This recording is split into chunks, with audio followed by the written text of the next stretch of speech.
Argentina দলের visa বাতিল করলো আমেরিকা। শুধু তাই না, আর্জেন্টিনা দলের জন্য কিন্তু বর্তমানে এখন তাদের নামে মামলা হয়েছে, আর্জেন্টিনা প্লেয়ারদের নামে মামলা হয়েছে। কেন, কি কারণে, এ বিষয়টা কি আপনারা কি জানেন? যে আর্জেন্টিনা তারা একটি ম্যাচে হারার পরে তারা একটি পতাকার মতন একটা টানাইছিল, এবং যার ভিতরে একটা তাদের একটা বড় একটা কিছুর তাদের নিজেদের একটা দাবি করছিল, যার কারণে তারা আমেরিকার লোকেরা, আমেরিকার যে রাজনীতিবিদ আছে তারা এটাকে রাজনীতির ভিতরে নিয়ে নিছে এবং তাদের নামে কিন্তু মামলা হয়েছে। খেলার ভিতরে বর্তমানে যে কি ঢুকে গেছে তা আসলে বোঝা বড় দায়।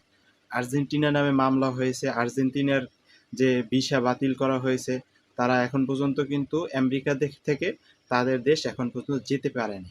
তো দেখুন কত সমস্যা হইতেছে। আসলে খেলার ভিতরে যে কি ঢুকে গেছে বোঝা বড় মুশকিল।